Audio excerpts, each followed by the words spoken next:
Sí, buenos días, presidente. Del tema de Coatzacoalcos, yo le quiero preguntar, también hubo un asesinato terrible de 3 niñas en Ciudad Juárez. Siguen ocurriendo pues estas tragedias. Preguntarle qué falta con la estrategia, qué análisis han hecho ustedes en el Gabinete de Seguridad, el despliegue de la Guardia Nacional es suficiente, o cuándo ya podríamos dejar de ver pues estos hechos tan lamentables. Y concretamente en el asunto de Coatzacoalcos, ¿quién había detenido a estas personas? ¿Qué autoridad, qué nivel de policía? Y si la Fiscalía las liberó, ¿en qué plazo? ¿Y cuál fue el argumento para liberarlas? ¿Y qué información más tienen sobre quién pudo cometer este atentado? Bueno, gracias.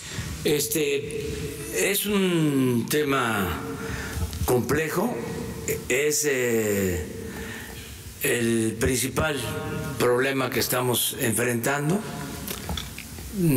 Estamos seguros que vamos a salir bien con el tiempo. Es algo complejo porque se dejó crecer muchísimo.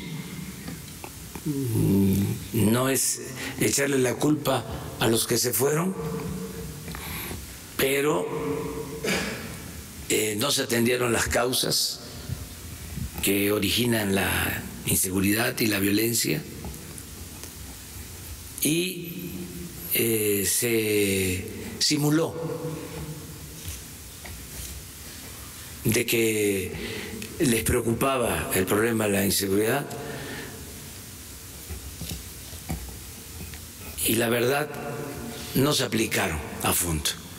Entonces creció mucho el problema, tan es así que estos crímenes están vinculados a bandas.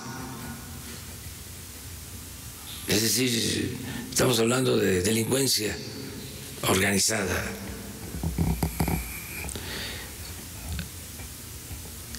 No es que haya crecido solo el homicidio o el robo en general. Estamos hablando de estos actos llevados a cabo por bandas criminales que se fueron creando durante el tiempo.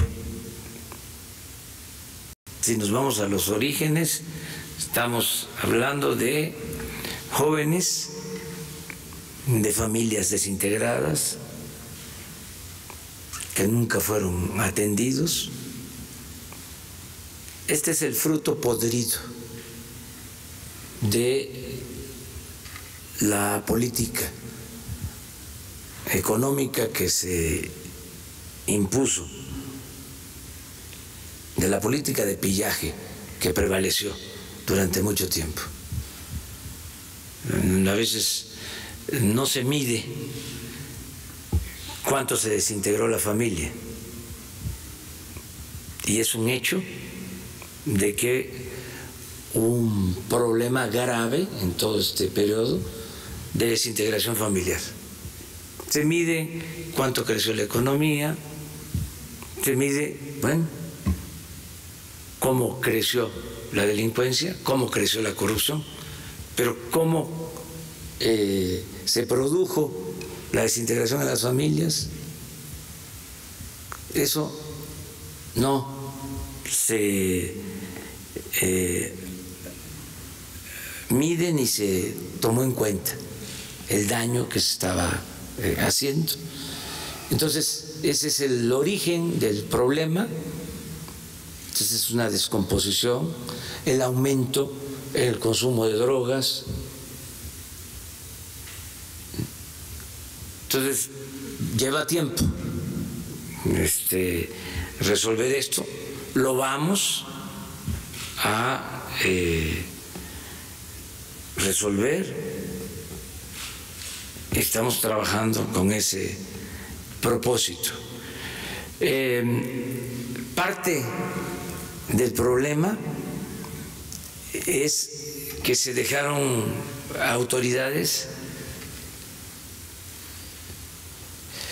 no aptas ni honestas.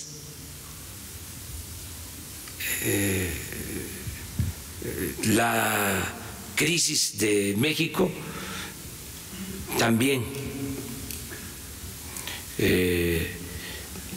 tuvo que ver con la pérdida de valores y con el hecho de que gobernaba gente sin principios, sin ideales, y sigue sucediendo. Y había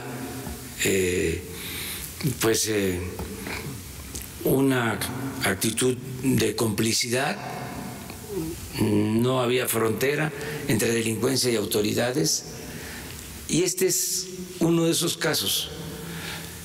De acuerdo a la información que tenemos, y eso va a corresponder a la Fiscalía investigarlo, que estoy hablando de un presunto delito de complicidad. La Marina detuvo al que se le acusa también presuntamente de haber participado en este crimen. Detuvo la Marina a esta persona y lo dejaron en libertad en la Fiscalía General en el mes de julio. Y ya habían antecedentes sobre casos parecidos. Entonces, por eso se va a hacer la investigación, la estamos solicitando. ¿Usted considera que la Fiscalía está ligada con la corrupción? ¿Es cómplice del crimen? ¿La estatal? ¿El fiscal estatal? Se tiene que investigar, pero existe ya una investigación también sobre esta Fiscalía y sin hacer juicio sumario, porque eso va a corresponder, repito, a la Fiscalía General, debe de investigarse este asunto y atraerse